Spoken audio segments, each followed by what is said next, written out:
A very good evening to everybody. Welcome to this session. We welcome Dr. Mojgan Chapariha.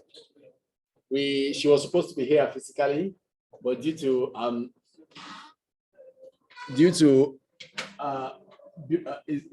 would I call it bureaucratic or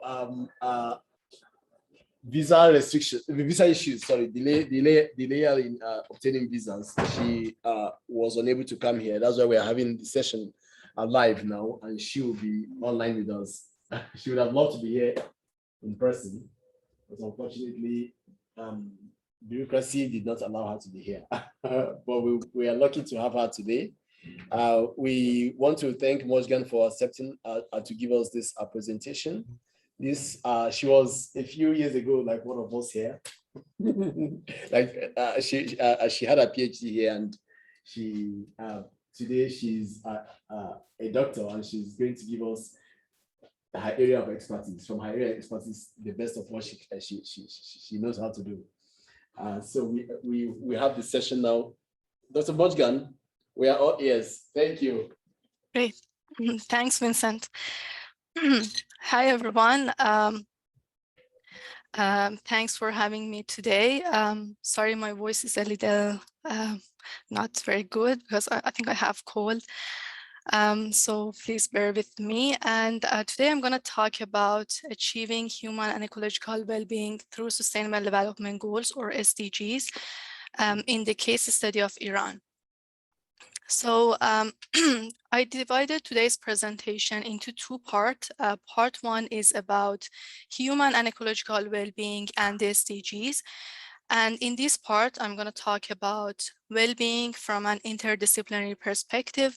And I'm going to explain what it means to transition from economy based on economic growth toward an economy based on human well-being. And also, I'm going to talk about different alternative agendas for this transition. I'm going to speak about 4 of them today. And at the end, I'm going to talk about the role of SDGs, its contributions and challenges of transitioning toward well-being. And at the end of part 1, we will have some time for your questions or comments. And after that, we will move to part 2. And part 2 is about systems dynamics modeling of SDGs. So in this part, I'm going to talk about systems dynamics modeling, what's system dynamic model, what's the usages, what software we can use to build a system dynamic model. And finally, I'm going to talk about the SDGs model, which is the model of my PhD. And I'm going to talk about how I've constructed the model and what are the results of the model. And again, at the end, we will have some time for questions and comments. So part 1. Human and ecological well-being and the SDGs. So the term well-being has evolved from merely considering economic growth to considering it as a multidimensional concept, which includes socioeconomic and environmental factors. So happiness or well-being has always been important to human society. And in one of the first happiness studies that has been done, Sterling in 1974 realized that since 1946, increases in income in the United States were not accompanied by greater happiness. This means that if income increases, it does not necessarily mean that people are getting happier. And this phenomenon known as has become known as Sterling paradox. And because of the importance and complexity of these issues, happiness and well-being in a broader sense has become more important, and it's nowadays it's one of the central to public policy discourses and policy making. So well-being is regarded as multidimensional concept, including social, economic, and environmental aspects. And there are many studies that has been done on finding what are the significant factors of well-being. And I'll explain some of them here. So one of them is Layard, that he talks about the big 7 factors that are most important factors of happiness. And these big 7 are family relationships, financial situation, work, community and friendships, health, personal freedom, and values. Another study has been done by Helliwell, and he stated that happiest people are not living in wealthiest country. They are living in countries with low corruption, high level of trust, and efficient social and political institutions. And more recently, in World Happiness Report, they have defined 6 well-being determinants, which includes income, social support, generosity, freedom to make life choices, trust in government and businesses, and healthy life expectancy. So all this shows that socioeconomic factors of well-being has received significant attention recently, and also in addition to that, environmental factors are widening the well-being agenda. And there are many studies that shows human and ecological well-being are interrelated, and they dynamically influence on each other. And as Costanza in 2013, he argues that human and ecological well-being must be discussed in an integrative way, and we must consider social, economic, and environmental aspects together. And because environment is providing us ecosystem services, it's improving our well-being. And so in this presentation, when I talk about well-being, I mean human and ecological well-being. And the definition of that is based on Gruzet and Lee, which they define human and ecological well-being as a harmonious relationship between people and their ecosystem, which leads to a successful management, distribution, and sustainability of environmental resources for current and also for the future generation as well. So, so in the well-being literature, we can categorize well-being or human well-being into 2 groups of subjective well-being and objective well-being. Subjective well-being are defined by considering psychology in well-being research, and there are 3 related subjective well-being, which includes evaluative well-being, hedonic well-being, and eudaimonic well-being. Evaluative well-being refers to life satisfaction, which is a person's life satisfaction refers to a cognitive understanding of satisfaction with life. And hedonic well-being refers to maximizing pleasure and minimizing pain.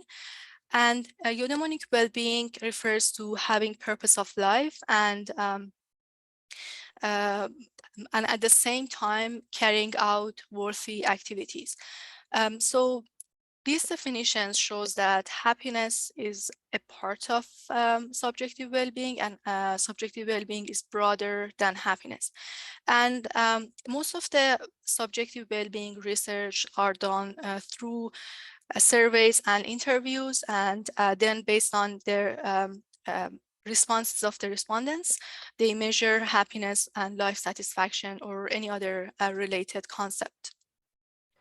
And objective well-being is based on the fact that researchers claim that there are same factors that influence on different people, and probably the difference between objective well-being and subjective well-being is that objective well-being are based on observable facts. On the other hand, subjective well-beings are based on people's experiences and people's feelings. And objective well-being there are different factors that influences on objective well-being, and they can be categorized into 3 groups of economic, social, and environmental dimensions. Some of these factors are including income, unemployment, inflation, income inequality, ecosystem services, and climate change. And it's important to mention that subjective and objective well-being complement each other. So it's important to consider them together. So I already talked about the fact that human well-being goes beyond economic growth, and it consists of different socioeconomic and environmental aspects. And also there is another fact that we have limited natural resources. So because our resources are limited, so we can't have unlimited economic growth. So such criticisms of economic growth as the ultimate goal of economy have led to discussions on economic transition, and an increasing number of scholars and school of thoughts are now pointing toward an economy that fulfills human and ecological well-being and sustainability instead of being based on increasing GDP. So one of the examples that illustrates that we have to move toward an economy based on well-being and sustainability is the report that has been done by Stiglitz et al. In 2009. And they called for transitioning from measuring production toward measuring human well-being in the context of sustainability. And there are other researches, for example, Raworth in 2017, she emphasized that the importance of economy, it's important to have an ultimate goal for economy, otherwise we will be lost. And that goal must be to meet the human rights of every person within the means of our life-giving planet. So it's emphasizing on the importance of human well-being, and at the same time being aware of the limits of natural resources that we have, and we must preserve them for current and future generation as well. And also Costanzo et al. In 2016, they defined a prosperous high quality of life that is equitably shared and sustainable as the overarching goal of economy. So in order to achieve this transition, there are different alternative agendas that has came to discussion. Today I just briefly explain 4 of them here. So I'm going to talk about beyond GDP agenda, city-state economy, circular economy, and global goals, or SDGs in specific. So going forward, so we have beyond GDP agenda. So measuring progress through indicators are helpful, although GDP is not a good indicator for measuring national progress of a country. So beyond GDP agenda provides alternative ways of measuring human well-being of a nation, and it consists of different socioeconomic and environmental factors, and it actually measures the things that are important, but they are not measured within GDP.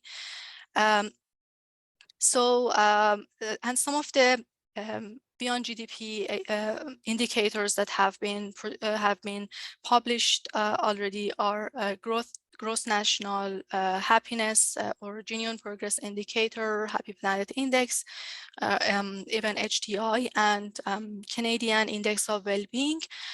And so, for example, and also as Costanza says, GDP is an inadequate and misleading measure of national progress. So here in this figure, you are seeing the Canadian Index of Wellbeing for the period of 1994 to 2014. So in this 20-year period, we are seeing an increase, a large increase in GDP. It has increase of 40%, although Canadian Index of Wellbeing didn't increase that much. It consists of 8 different dimensions, and it's just increased around 10%. And on the other hand, we are seeing that environment index is declined by 3%. So it shows that if we want to analyze the national progress of a country, it's better to consider beyond GDP agenda rather than just considering GDP. So the next agenda is alternative agenda is city-state economy. So after the critics on economic growth and the fact that it's not the main thing that's increasing our well-being, and we have environmental limitations, so degrowth became an important agenda in ecological economics. So degrowth is looking for economic reduction and at the same time maintaining the standard of living of people and improving their human well-being. So these days, many poor and rich countries are, their GDP is rising. However, it's not necessarily mean that they are having a better life. And therefore, the main idea of a city-state economy is to maintain the constant amount of stock and wealth, and in order to provide a good and long-term of standard of living for current and future generation. And the main purpose of a city-state economy is to achieve sustainable development and at the same time improving human well-being as well. And also, it's important to mention that degrowth cannot pursue indefinitely because it would create some economic issues. So we have to go toward a city-state economy along the way. And the other agenda that has received a lot of attention, especially in recent years, is circular economy. So many scholars, policymakers, and NGOs are interested in circular economy, and there are many different definitions for circular economy, although I've chosen one of them here, which is from Eurostat. They define a circular economy as a way to maintain the value of products, materials, and resources for as long as possible by returning them into the product cycle at the end of their use while minimizing the generation of waste. So, circular economy has an important pillar, which is achieving efficient use of natural resources. So this is an important factor in circular economy, and also could benefit from circular economy through more innovation and efficient ways of producing and consuming, creating local jobs, and waste management, increasing recycling, and reducing waste and saving energy. These are some of the benefits of circular economy. And as you can see in the figure, it's a Eurostat figure for circular economy. So in order for economy to function, so we need to extract materials, and also we import some of the material that we need from outside of the country, and then we inject them to the economy. We produce goods and services, and as a result, we will have emissions. We will have waste and exports. And if part of the waste is actually transferred and is coming back to the economic circle as through recycling. So the idea of circular economy is to increase recycling and decline waste in order to use less from natural resources. So one of the circular economy models that has been done recently by Peter, Victor, and myself is a Sankey-Sim model. So Sankey-Sim model is based on the Sankey-Sim diagram, and this model was generated for Turning Point report of Council of Canadian Academies. So this model is called Sankey-Sim, as I said, because of the Sankey-Sim diagram. And as you see, the import and natural resources are going to the economy in order to produce goods and services, and they produce emissions, waste, and some of them are coming back as through recycling to the economy. So this is scenario 1 in 2040. It has this model is based on systems dynamics modeling, and the model is available online. So the interface is available online, and you can go to the ISEG exchange, and you can analyze what will happen if you can change the variables and see what will happen under different scenarios.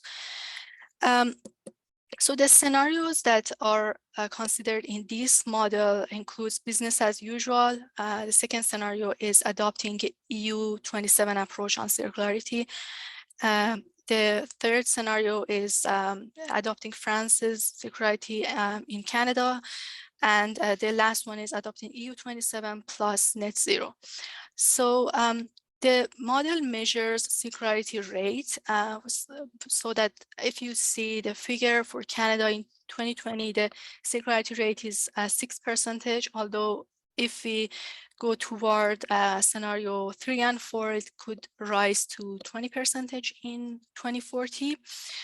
And circularity gap also can decline to around 1 in 2040. And circularity gap is defined as the difference between total processed material and the contribution of non-virgin material from recycling and backfilling.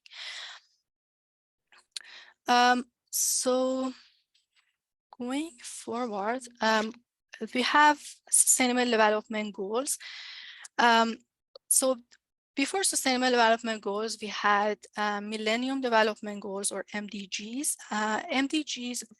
So MDGs were for only for poor countries from 2000 to 2015. When United Nations adopted SDGs, they adopted it for all countries, poor and rich. And the idea was to provide peace, prosperity, and partnership across poor and rich countries from 2015 to 2030. So SDGs are supremely ambitious. They have 17 goals and 169 targets. And they are ambitious, but they have the potential to contribute to human and ecological well-being. And there are some studies that shows how these 17 goals of SDGs can contribute to human well-being. So one of them is the research that has been done by OECD. They have mapped 17 goals of SDGs to their OECD well-being framework. Which they realized that except for SDG 17, they are all contributing to OECD well-being framework. And another research has been done by Smale and Hilbrecht. They mapped indicators of Canadian Index of Well-being to SDGs, and they realized that they can contribute to a Canadian Index of Well-being. So later in part 2, I'm going to talk about the model of my PhD, which consists of 4 of these SDGs. So I have modeled it. I'm going to explain more in part 2. So, so this is a graph from Costanza et al. In 2016, which they mapped 17 goals of SDGs into ecological economics framework, and they show that they suggest actually that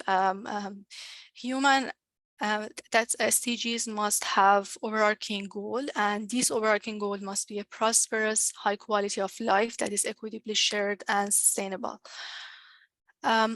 So although SDGs have many contributions to, and have actually the potential contribution to sustainable development and also well-being, but they are facing with some challenges. There are some critics about SDGs. One of the important one is that SDGs are based on three-pillar model of sustainability. Three-pillar model of sustainability means that we are considering three pillars of sustainability, but we are not considering their interactions, and we are considering them as separate systems, although they are not separate. So, and one of the criticisms about SDGs is that they are based on a three-pillar model of sustainability. And the second one is that they don't have an ultimate goal, and studies shows that SDGs must have an ultimate goal that defines the path that we are going toward that ultimate goal. And in my dissertation, I've considered human and ecological well-being as the ultimate goal, because it not only improves human well-being, but also it guarantees that we achieve sustainability along the way. And the other criticism about SDGs is that they do not consider the interactions among goals and targets.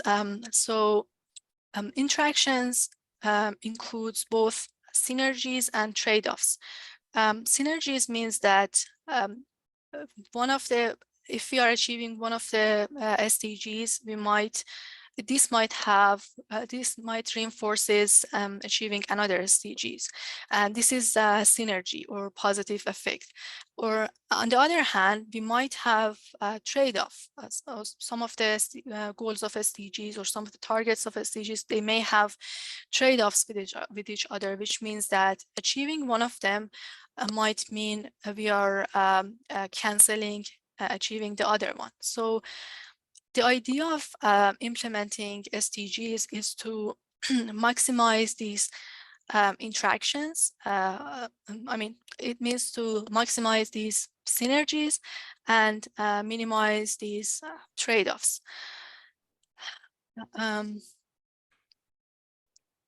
also in my model, I'm going to show you that I've tried to consider these interactions among the goals of SDGs. So I believe this is the end of part 1. So let me know if you have any questions or comment. I think that's at the end. At the end of it. At the end? Okay, sure. Okay, so we will move forward to next part. So,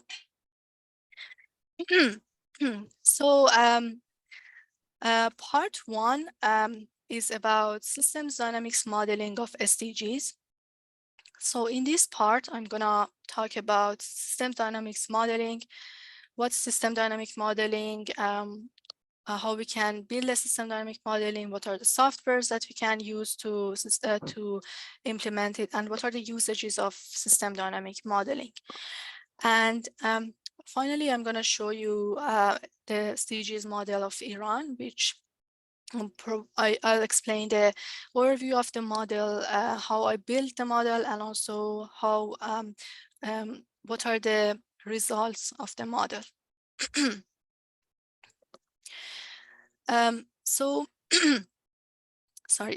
Ecological macroeconomic models are common models in ecological economics, and these types of models, they have a typical feature that they all believe that they must consider 3 different systems of economy, society, and environment in an embedded way. And there are great scholars working on ecological macroeconomic modeling. Some of them are Peter Victor, Tim Jackson, Renders, Daniel O'Neill. These are great scholars in this field. And so ecological economics model are looking for non-substitutable goals of sustainability, equity, and human well-being, as O'Neill says. And so, for example, Victor and Jackson in 2020, they developed a research agenda for ecological macroeconomics, and they proposed that ecological macroeconomics must consider 3 spheres of modeling and metrics, including ecological, real economy, and financial economy. And Jackson and Peter, they constructed an ecological macroeconomic model called low-grow SFC, which they considered these 3 systems in their model. And the result of the model was that sustainable prosperity index rises in the scenario of sustainable prosperity. So many of these ecological macroeconomic models are using systems dynamics modeling, and systems dynamics modeling emerged in the late 1950s by researchers at MIT and also elsewhere. And it aimed to address complex dynamics and long-term problems. So system dynamics actually combines theory, methods, and philosophy to analyze the behavior of a system. And it can be used in different fields, such as economics, environment, politics, medicine, or engineering. And system dynamic model combines available simulation information to analyze behavior of a social system. And system dynamics can be used to analyze variable changes over time, or it can be used to analyze undesirable behavior of a system, or it can be used to mitigate or eliminate those undesirable behavior of system.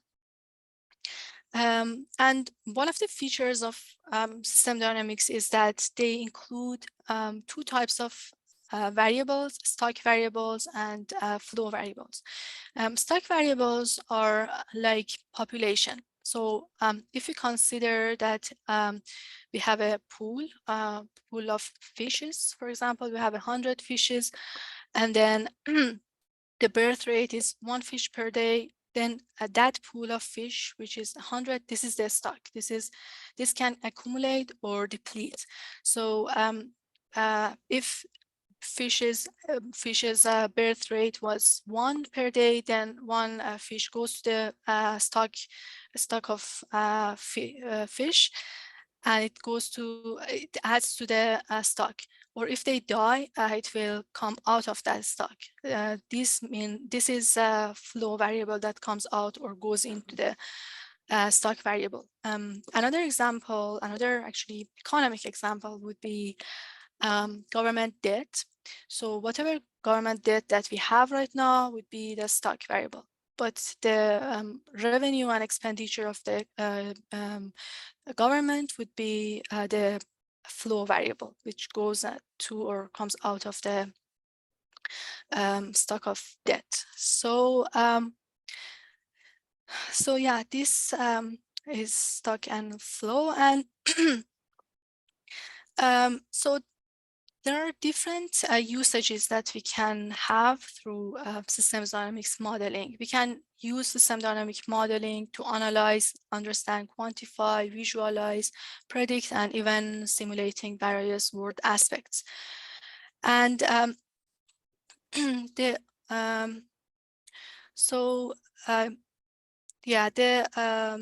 other thing that I wanted to mention is that systems dynamics modeling, they have different types of variables.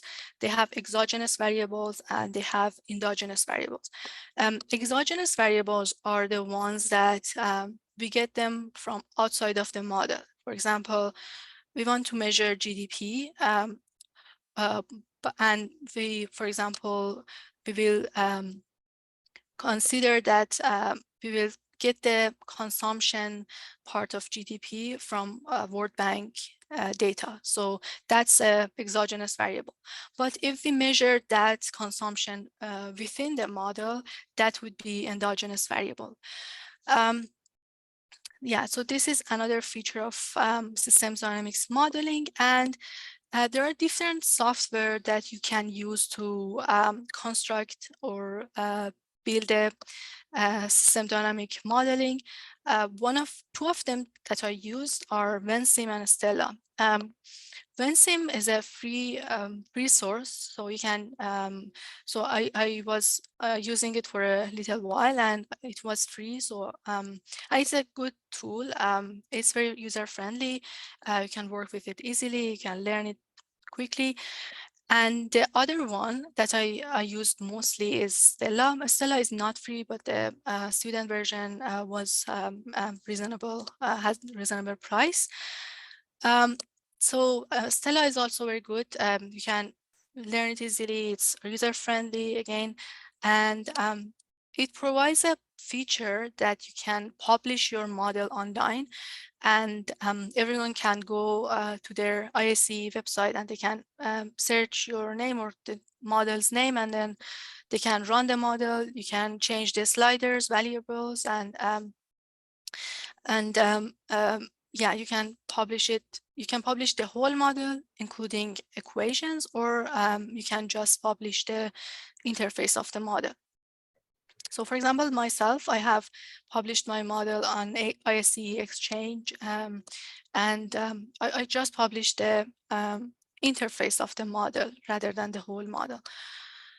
And you can go there and search my name, and then you can play with the model, and you can even build your own scenarios, because I've created 4 predefined scenarios rather than but you have the opportunity to change sliders and see what will happen. So we can go to the next slide. So there are different steps that you can get in order to build a system dynamic modeling.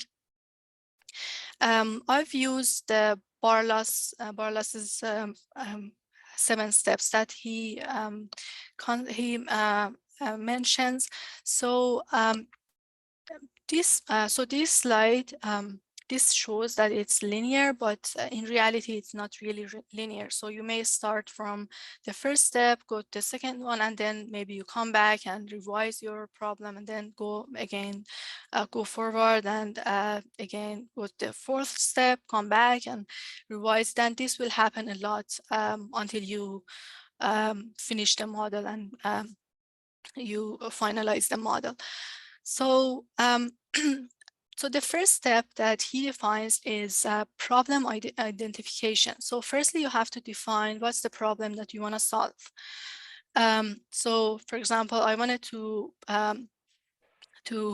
because I saw that Iran's having lots of socioeconomic and environmental challenges, I chose some of them, and I tried to find out how we can solve that problem. So the next step is to actually create your hypothesis of the model. Then you will construct a model. So if you are working on an macroeconomic, for example, model, then you must use macroeconomic theory in order to build your model.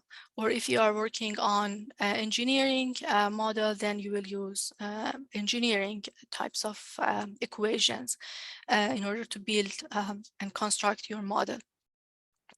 And the next step is model credibility and testing. So in this step, you will test if the model is running properly, if it's working well or not. So there are different steps that you can get in order to analyze your model. So the first thing that I would do was to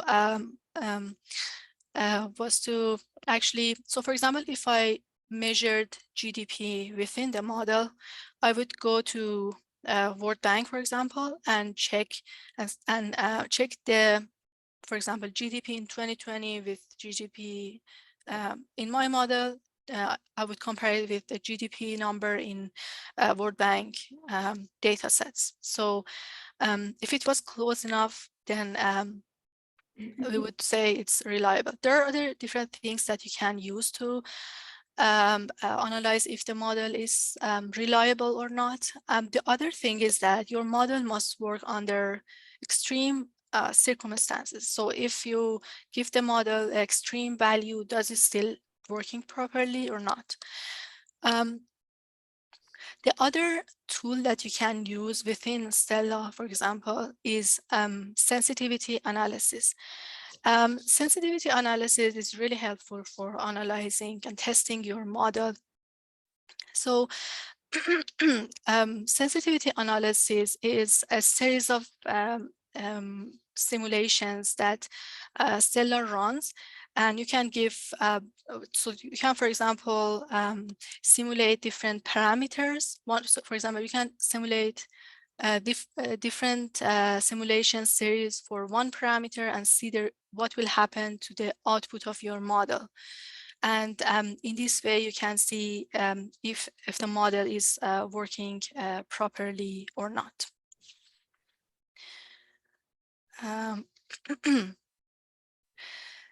So then you can analyze the model and again, improve your design of the model. You may want to add a policy, or you may want to create a relationship between two variables. And then finally, the last step is implementation. And again, building a system dynamic model is not a linear process. It's most like a back and forth process. So in the next section, I'm gonna talk about the case study of Iran. So for my model was about implementing sustainable development goals in Iran. I've selected 4 goals of SDGs to implement and see what will happen under different scenarios and how we can achieve SDGs and which one of these scenarios provide better pathway. So the research question of my thesis, the third research question of my was, could SDGs be achieved in Iran by 2050 through an integrated approach to improve human and ecological well-being? And to do so, I've measured 4 SDGs under 4 different scenarios from 2020 to 2050. And I've analyzed which one of these pathway provides a better path to achieve SDGs. So I will give you a little bit of background on case study of Iran. So Iran is a country located in the Middle East. It has 88 million population, and Iran is facing with some socioeconomic and also environmental issues. Iran's poverty rate is high, inflation rate and unemployment rate is really high. And also, in addition to socioeconomic difficulties, Iran is facing with environmental challenges as well. So because Iran's major energy consumption is based on fossil fuel, so fossil fuel energy consumption is 99% of total. which is really high, and it has resulted in huge amount of CO2 emissions per capita, and the ecological footprint per capita is also higher than ecological biocapacity, which means that Iran has ecological deficit. And also in terms of World Happiness Report, in terms of happiness ranking, Iran has been ranked as 110th happiest country in the world, among actually 146 countries. So this is not a good ranking for Iran. So as I saw that Iran is facing with these challenges, and I saw that SDGs are good development agenda, so I decided to choose the SDGs that are addressing these issues and measure them and see how we can improve those indicators in Iran. So for socioeconomic dimensions, I've chosen SDG 1 and SDG 8. SDG 1 is no poverty, SDG 8, decent growth, decent work and economic growth. And for environmental dimensions, I've chosen SDG 12, responsible consumption and production, and SDG 13 to address these environmental issues. So after selection of these SDGs, I have defined variables for each of these SDGs, these 4 SDGs. Some of them have more than one indicators. The other ones, for example, SDG 1 and 13, they have just one indicator. And after measuring these indicators within the model, I have measured the SDGs indexes, and I've made them I've actually normalized them, because each of these SDGs, they are not necessarily comparable. So for example, one of them is poverty, the other one is GDP. So it's not, so I had to normalize them in order to be comparable. And the later slides, I'm gonna show you how we can normalize a variable to be between 0 and 100. And then the model is built and tested. And finally, I have developed 4 scenarios to analyze how we can achieve these 4 SDGs in Iran. And I have ran the model to see what are the results. So this SDGs model has strengths and weaknesses like any other model. So the strength of the model is that it provides the opportunity to illustrate the situation of Iran's economy, and also it quantifies both socioeconomic and environmental factors in Iran, and also it analyzes how we can achieve those related SDGs. And we can predict achieving SDGs under different scenarios by 2050. Also, it provides the opportunity to compare different scenarios and see which one of them is better for a specific country. And it also considers the interactions among variables of the model, and provides opportunity to visualize the achievement of SDGs under different scenarios. And for limitations of the model, so some of the variables that are used in the model are exogenous. So it would be better to have them as endogenous, but sometimes adding a new endogenous variable, sometimes it makes the model more complex, or sometimes we don't have enough information to measure that model within the that variable within the model. So this was the reason that some of them are exogenous. And the other limitation is that some of the interactions among variables are not analyzed for the same reason as the previous one. And normalizing SDG indexes based on performance of other countries can be limiting sometimes, because For example, if one country, if the best country does not really have the best achievement, for example, in terms of poverty yet, then we will have some problem there. It can undermine the results. So the indicators that I have used in measuring these SDGs are, for SDG 1, I've used proportion of people who are living below $5.5 a day. And for SDG 8, four indicators are measured, including GDP growth rate, Gini coefficient, unemployment rate, and proportion of children who are living below, who are working under 15 years old. And for SDG 12, I measured proportion of renewable energy investment to GDP and ecological footprint per capita. And the last one, for climate action, I've considered CO2 emissions per capita. So these different indicators are normalized within the model, and then they converted into the SDGs indexes. So this is an structure of the SDGs model that I made.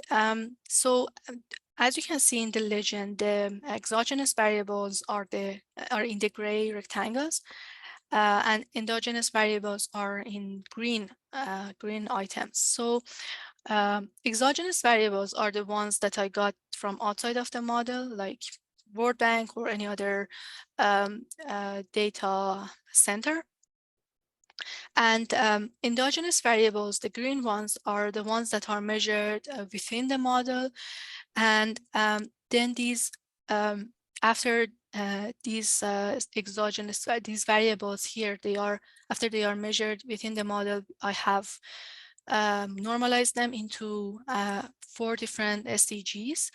And after these 4 SDGs are measured, I've calculated the average of those 4 SDGs in order to achieve combined SDGs index. So the advantage of having combined SDGs index is that it provides an overview on the achieving of these 4 SDGs under different scenarios instead of considering them in a separate way. And the combination is based on equally weighted arithmetic mean.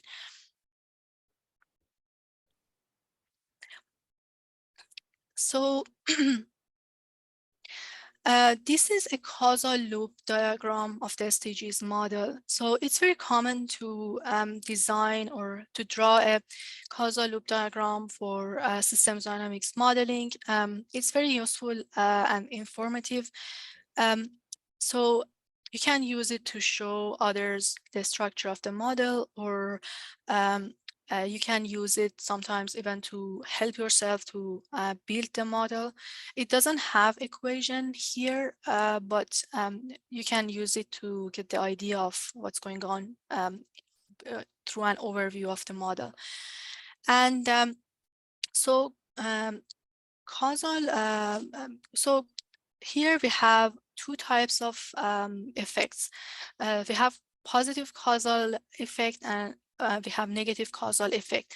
So positive causal effect is when 2 of the variables have positive impact on each other. So for example, if we have variable X and Y, and if X increases and everything else remains the same, if Y increases as well, then we will have positive causal effect. On the other hand, if X increases, everything else is the same, and Y declines, then we will have negative causal effect. So one example here would be fertility rate. It has positive causal effect on population.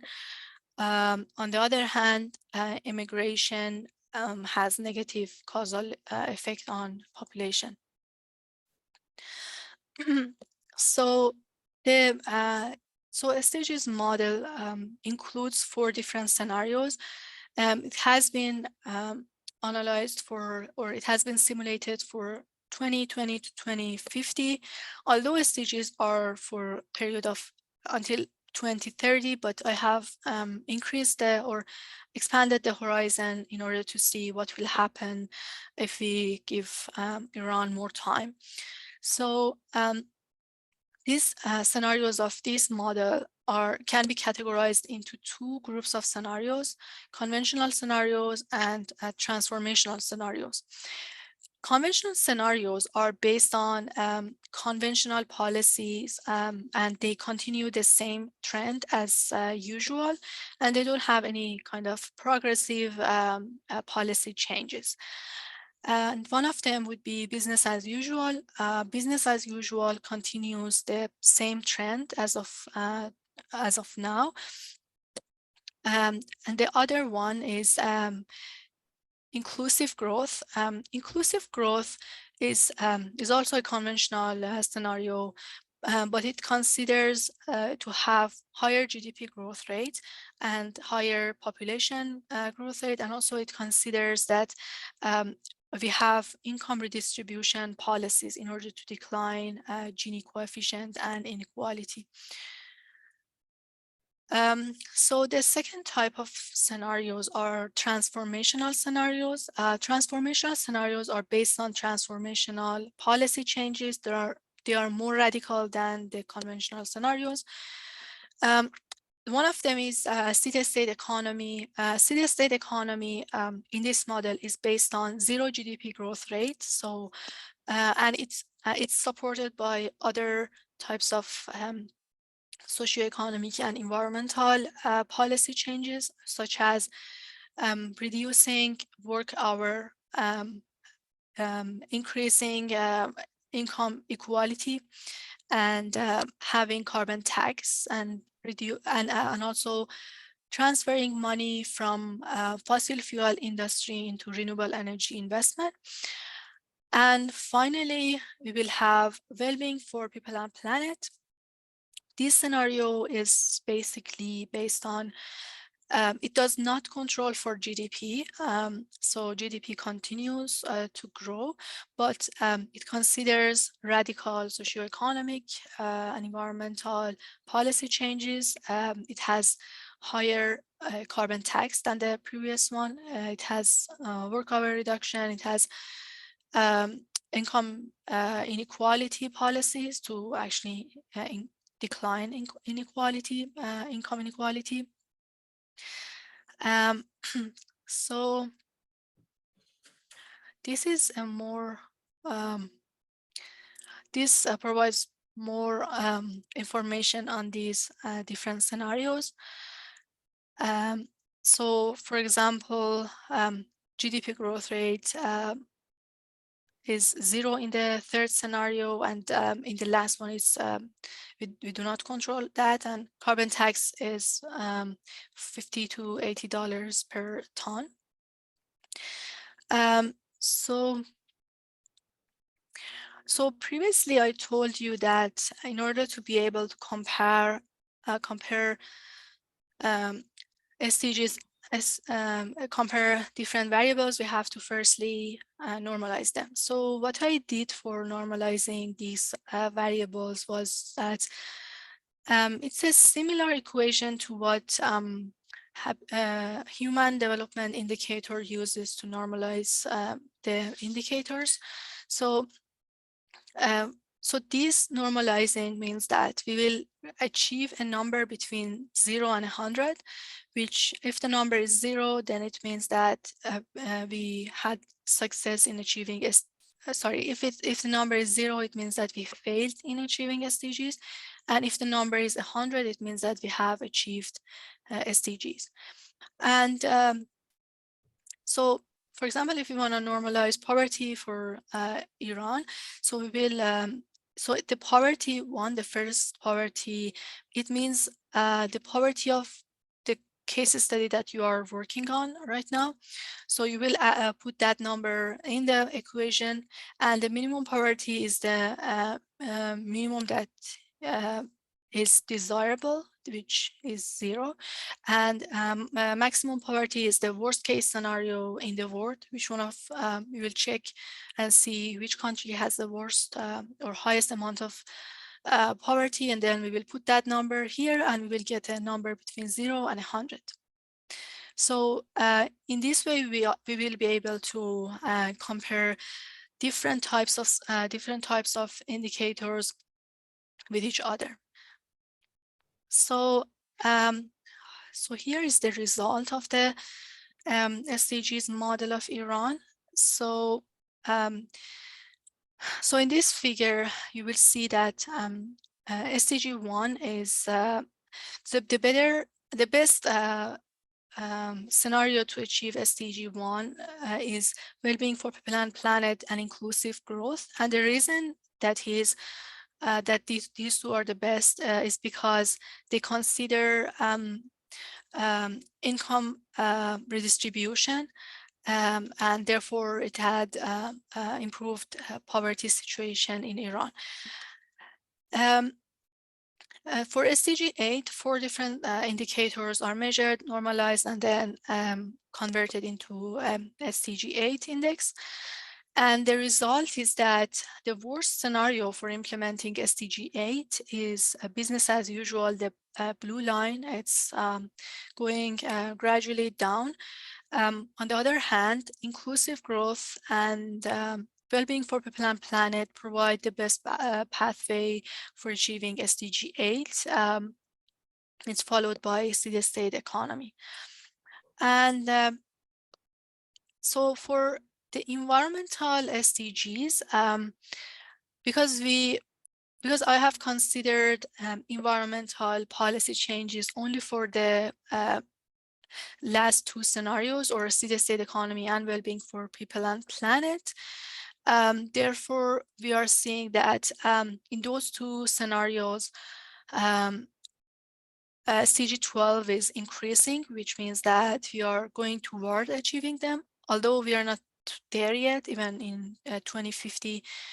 But still, well-being for people and planet provides better pathway, and it's followed by steady-state economy, because they both consider carbon tax and also investment in renewable energy investment.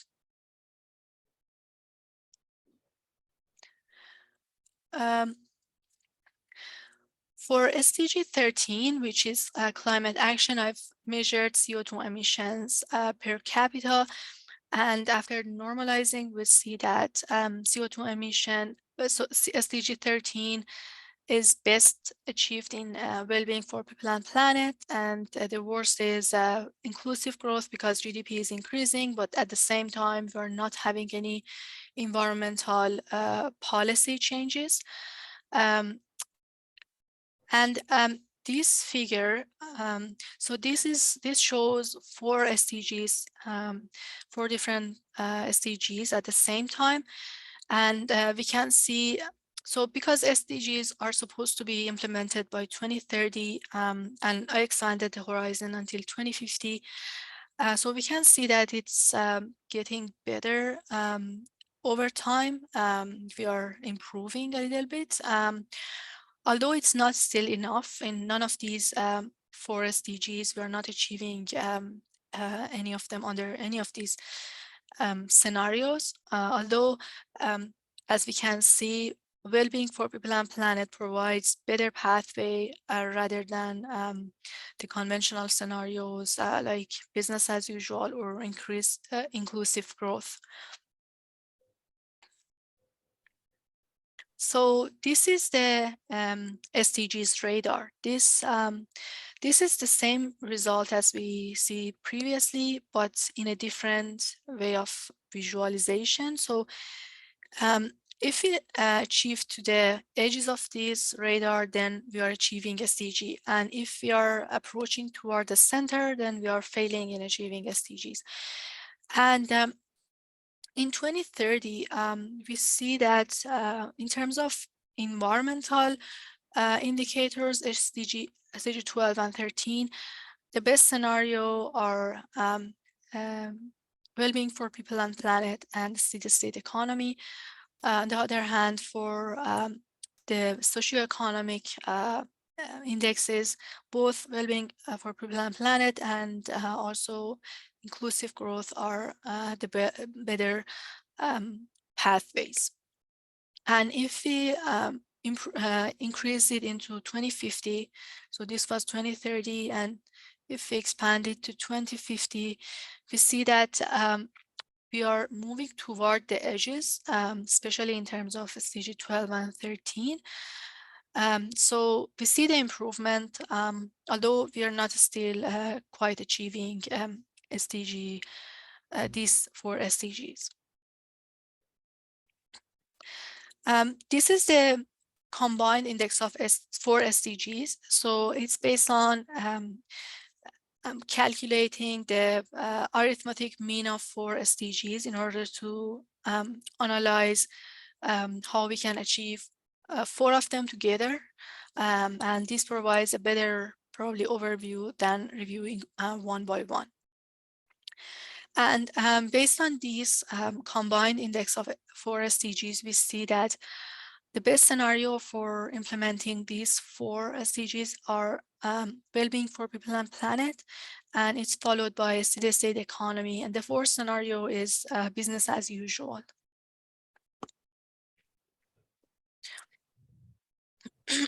So I have reflected on the transformational potential of well-being as the ultimate goal for SDGs, and I have explained what are the main factors on that influence on happiness or well-being. And I've developed a systems dynamics model based on 3 integrated systems of economy, society, and environment. And I've analyzed to see how we can achieve selected goals of SDGs.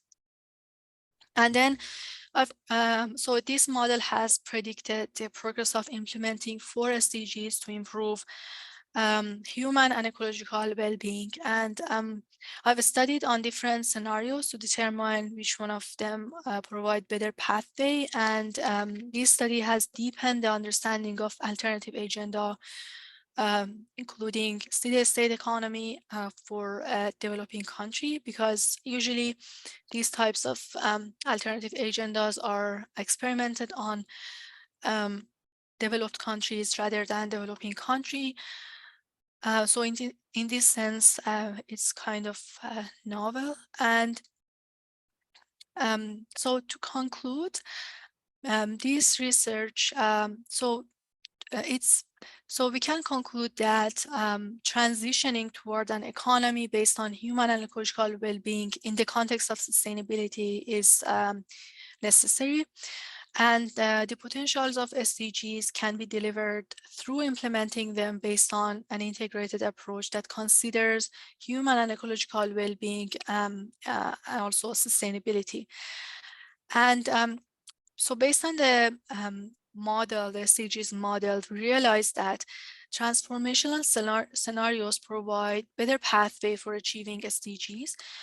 However, they are not still enough, and we are not achieving 100% of the SDGs. And finally, implementing a transformational policy to progress in achieving SDGs and finally improving human and ecological well-being is required. So for the future research, it would be interesting to consider greater number of SDGs. So in this model, I've considered 4 SDGs, but it would be interesting and more comprehensive to add other SDGs as well. And also, it would be very helpful to actually add more interactions to the model and add more interactions between variables and SDGs. So the other suggestion that I would have, is to develop a circular economy scenario to analyze the implementation of SDGs, so that this scenario will show you how we can improve achieving SDGs through circular economy. So this is the end of part 2. We can open the floor for discussion.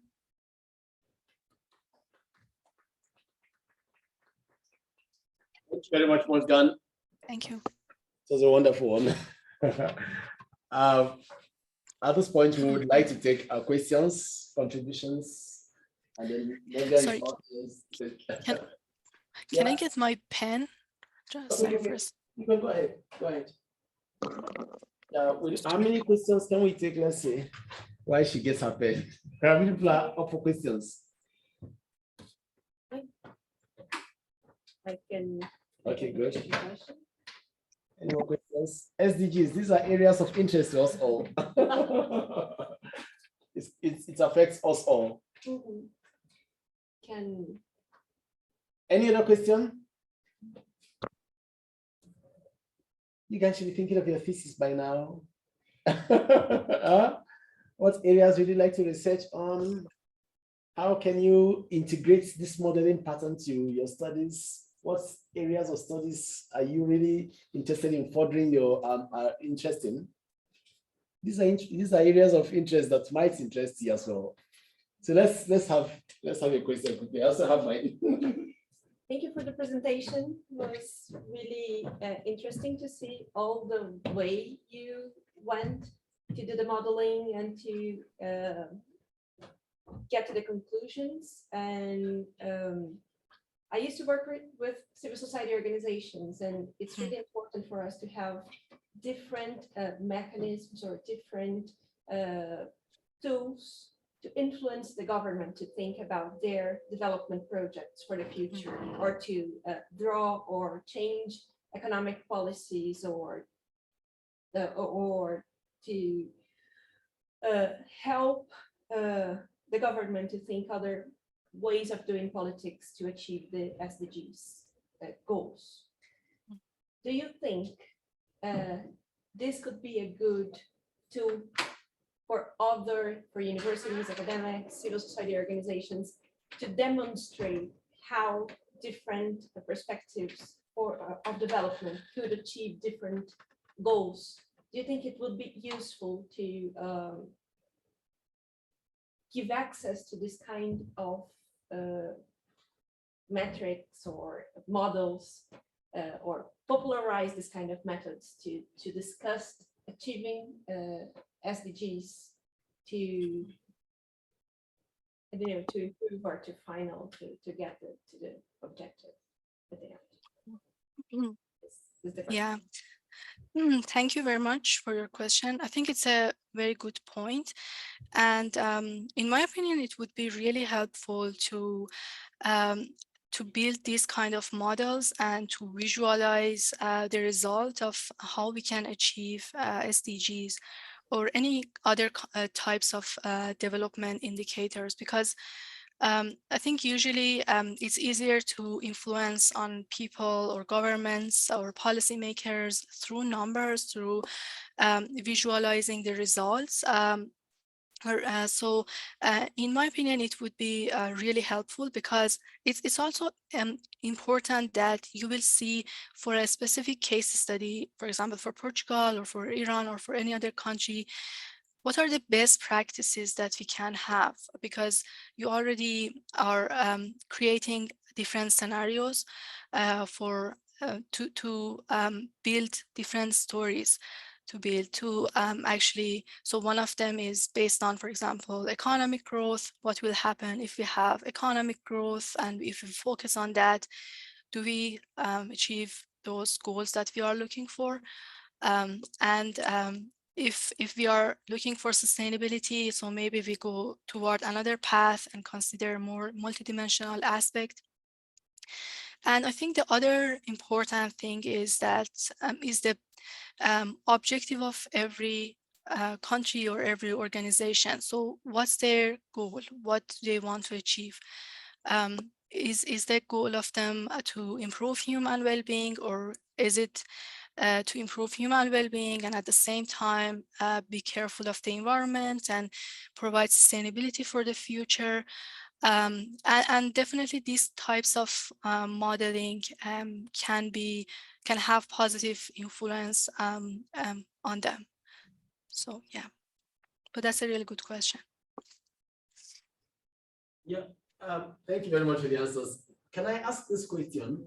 I noticed that in your poverty analysis, there was a choice of $5 per day as the benchmark. Yeah. What parameters are you using? Because we see these days that there are different benchmarks. We used to have a $1 a day. Later, recently, because of inflation and all that, it's been increased to $2 a day now.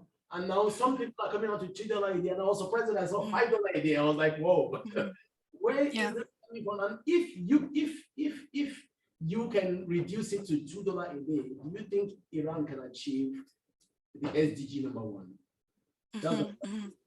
If we can reduce it to the basic minimum we have today, which is $2 a day, do you think Iran will be able to achieve? Because you said this model can be manipulated or can be adjusted and give us results. Why not think if we reduce this model, parameter to $2 a day, can Iran achieve this SDGs by 2050? That's the first question I want to ask. Maybe after that we'll take the next one.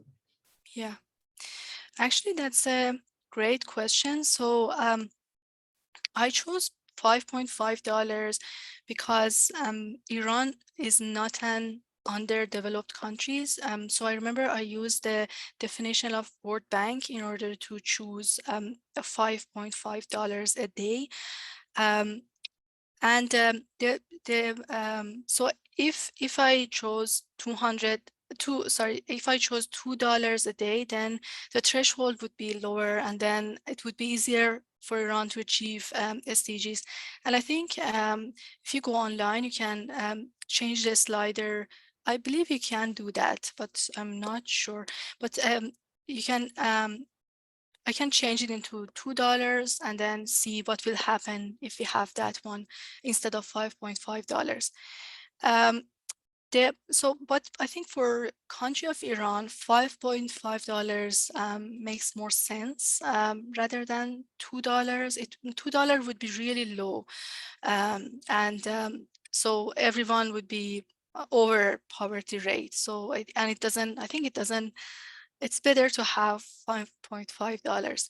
But the other thing that I recently saw that, so I wanted to update my model, and I went to World Bank in order to see the current number of poor people under $5.5 a day on World Bank, because I got the data from World Bank when I published my model. But what I saw that there is no $5.5 anymore. So right now they have 3 poverty ratio. I think one of them is 2, the other one is 3.75, and the highest one is 6.5, I think.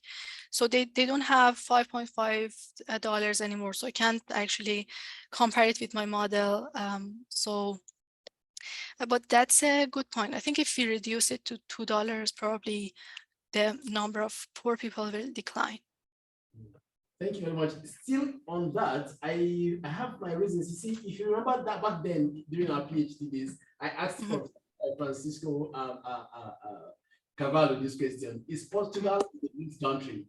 The question is this: people often find it difficult to distinguish between developed regions and developed countries.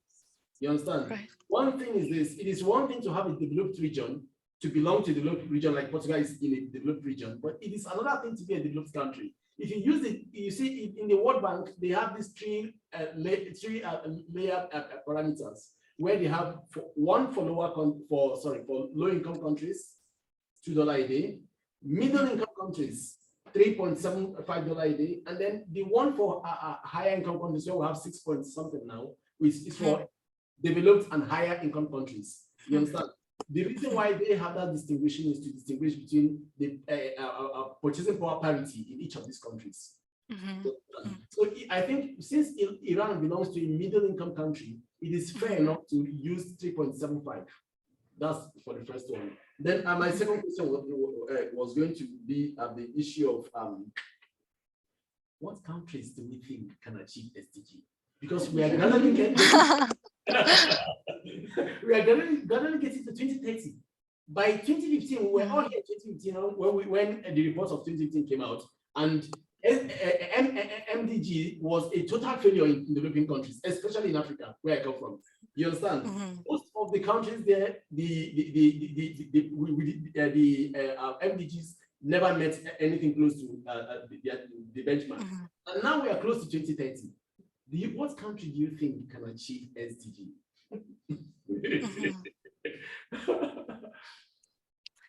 Yeah.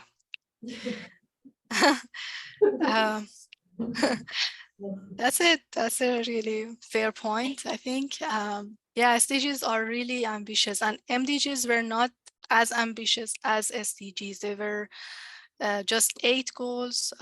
They were 8 or 7, 8, I think. So they were really simpler than these SDGs. I definitely agree with you. It's not easy to achieve SDGs, even if in developed countries, even in high income countries, it's not really easy to achieve them, especially because some of them have trade-offs with each other. So if you achieve one of them, you may are getting further from the other one. So I definitely agree with you, especially in countries like Iran or in other developing countries. It's more difficult to implement that kind of development agendas because they don't have enough infrastructure. The income is low, so they probably will prioritize poverty over sustainability. So sustainability would be considered as a luxurious thing rather than in a European country or a high income country.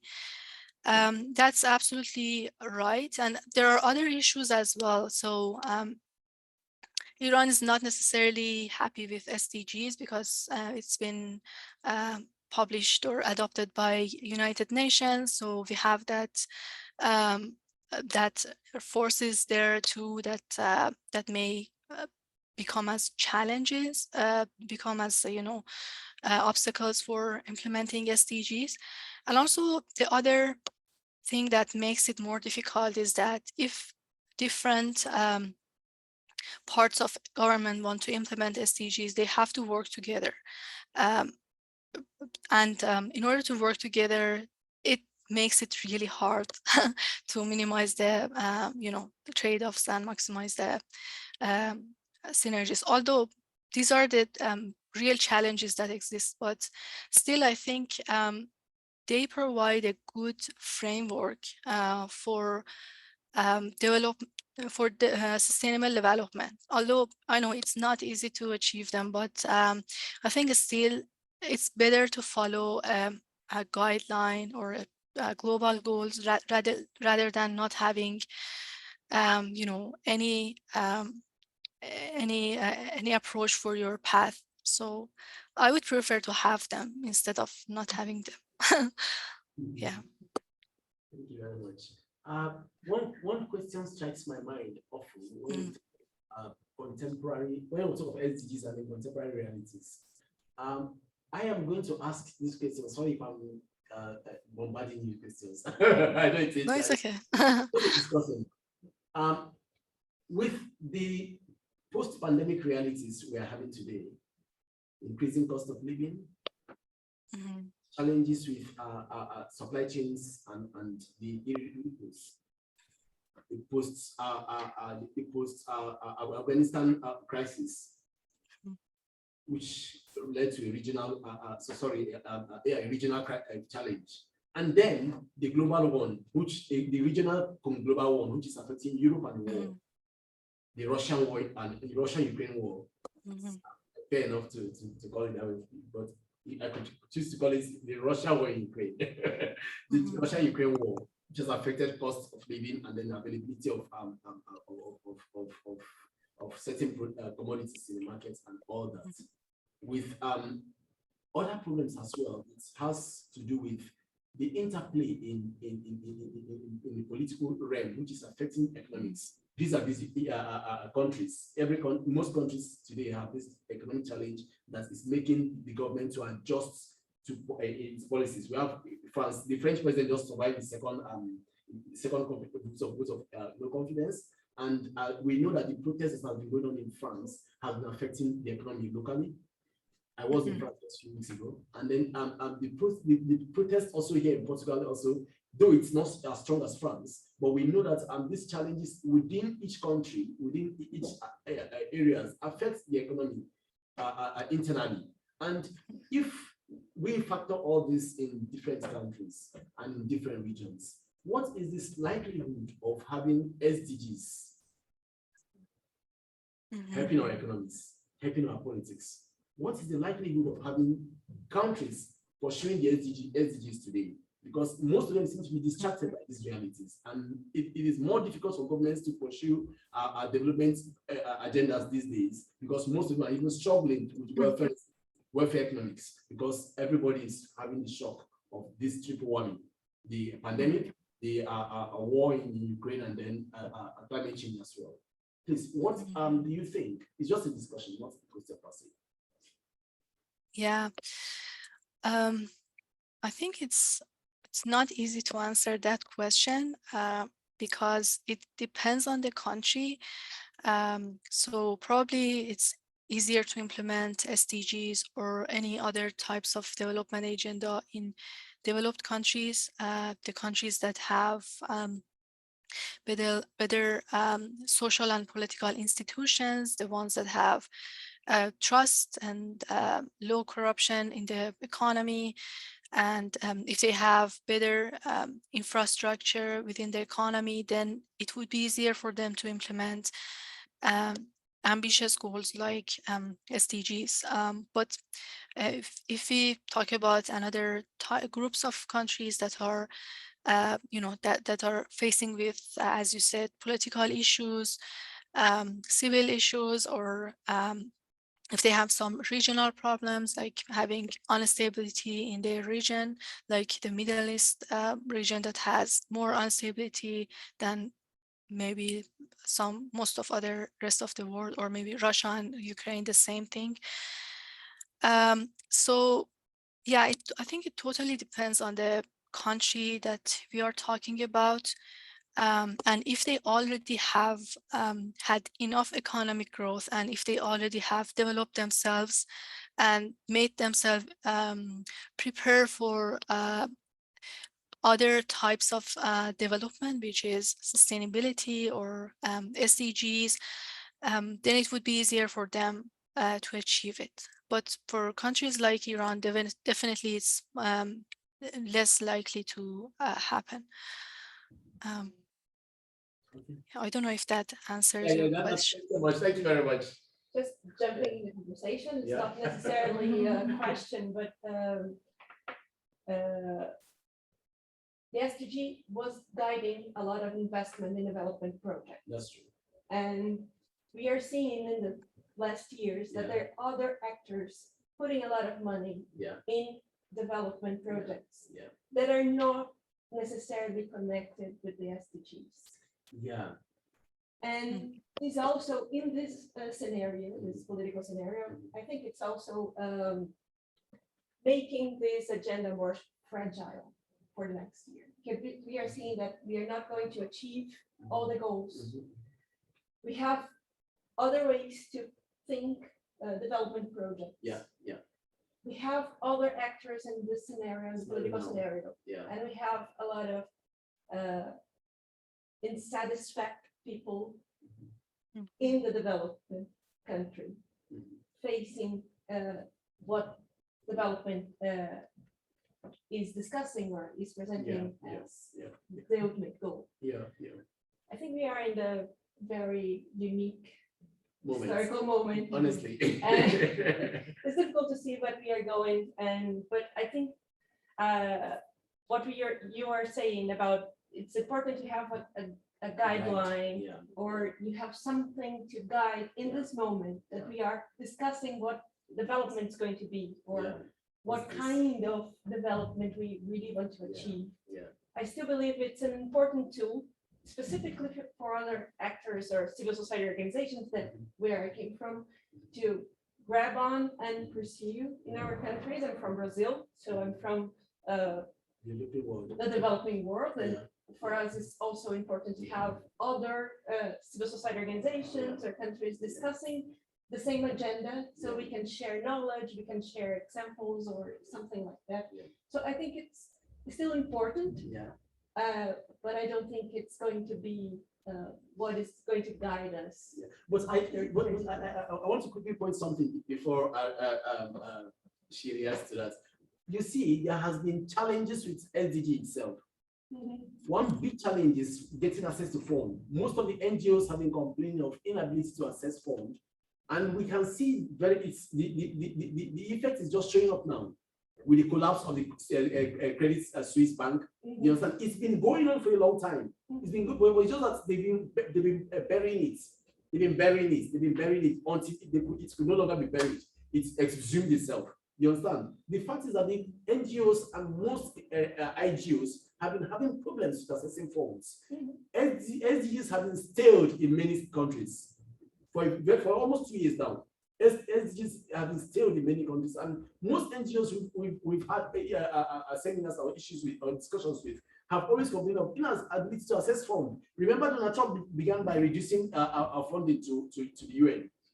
And that funding, that impact of Donald Trump's policy affected most US banks, because most of them will not lend to these UN bodies. And because of that, UN bodies are unable to carry out projects in developing countries. And with the fallout of the pandemic, and then now this war in Ukraine, it has further exposed the rots in developing banking. You understand? And at the end of the day, now you see most of the key banks that fund some of these projects are beginning to wear out. Most of them are already collapsing. You understand? It's actually, there's suddenly a stalemate in development funding for a long time, for some time now.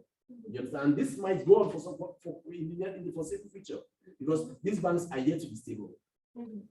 Credit Suisse just managed to survive from the help of its rival UBS, but some other banks in the US are still struggling. You understand? And some will still come up. The financial crisis has not ended. We are just into a new one. You understand? Some will still fall in the coming months. There's another critic. Sorry. Yeah, go ahead.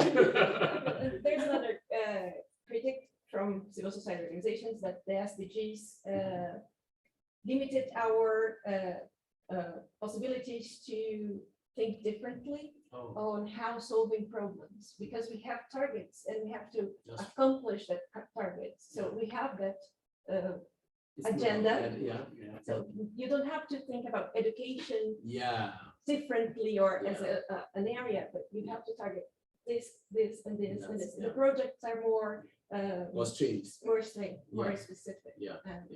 It's just it's also something to think about.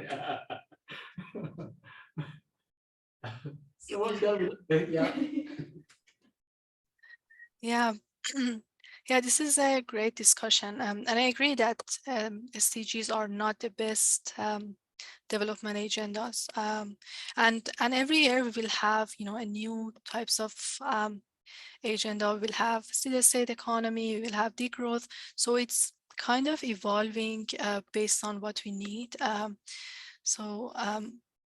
Yeah.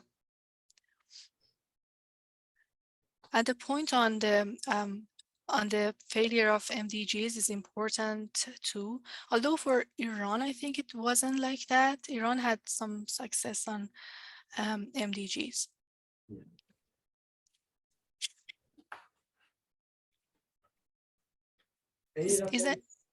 Is anyone here interested in implementing sustainable systems dynamics for your dissertation?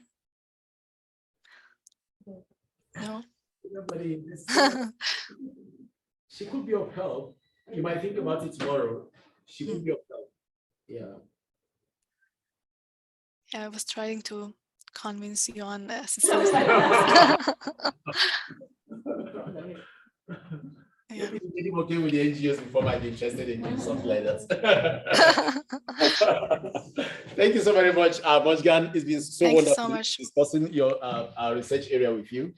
We hope that when next we call upon you to have this discussion or this presentation, or a similar one, you'll be able to do so. Thank you so very much again. And do have Thank you so much for having me. Thank you very much. Thank you. Bye. If you have any questions, you can email me and ask your question. Yeah. Sure. Thank you. Thank you. Bye. Bye.